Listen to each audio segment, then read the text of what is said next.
আরে ভাই আচ্ছা ভাই এই যে রেডিওতে টিভিতে হ্যাঁ পত্রিকায় চ্যানেলে দেখি ইফটিজিং ইফটিজিং ইফটিজিং এই জিনিসটা কি ভাই? এত বড় ছেলে ইফটিজিং জানোস না বেটা? ইফটিজিং হলো গিয়া মানুষের চোখে ঘৃণাত্ম অপরাধী।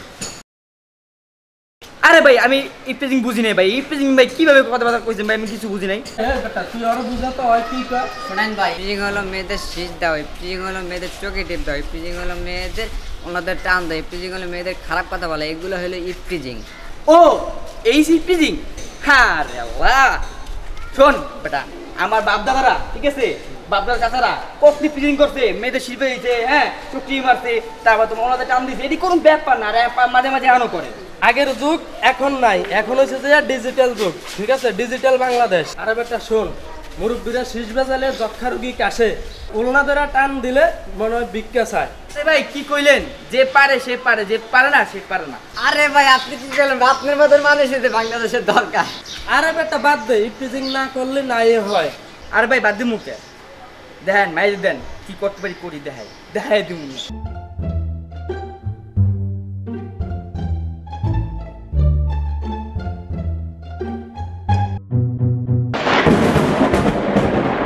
পাইছি ভাই। কি ভাই? মাইয়া গেছে দেখার কেমন ইফটিজিং করছে।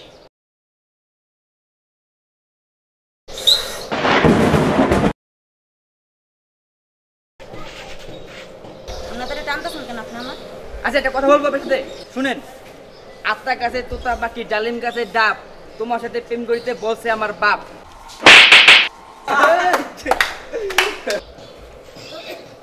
আপনি এখনো জান নাই?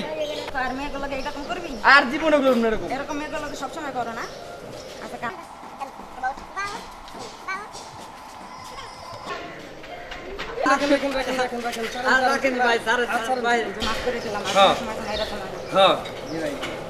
ঠিক আছে আপু, আপনি যাইতে পারেন।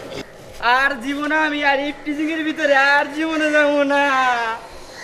আর জীবনও ইফটিজিং এর ভিতরে আমরা আর যাবো না। ইফটিজিং একটা খারাপ জিনিস, সেটা আপনাদেরকে বুঝাইলাম যে ইফটিজিং করে মানুষের কি হয়। এটা জাস্টলি সরকারদের একটা আইন করা উচিত, যে এটার সম্বন্ধে বেশিভাবে একটা আইন করা উচিত আমাদের। আমার যেহেতু মনে হয় আমার ভিতরে যেহেতু খাটে। আপনারা কি বলেন? হ্যাঁ ঠিক, জি ভাই আইন করা উচিত। তো আর আমাদেরকে বেশি বেশি করে দেখবেন, আমাদের ইউটিউবটা সাবস্ক্রাইব করবেন আর লাইক এবং কমেন্টস করবেন, ঠিক আছে?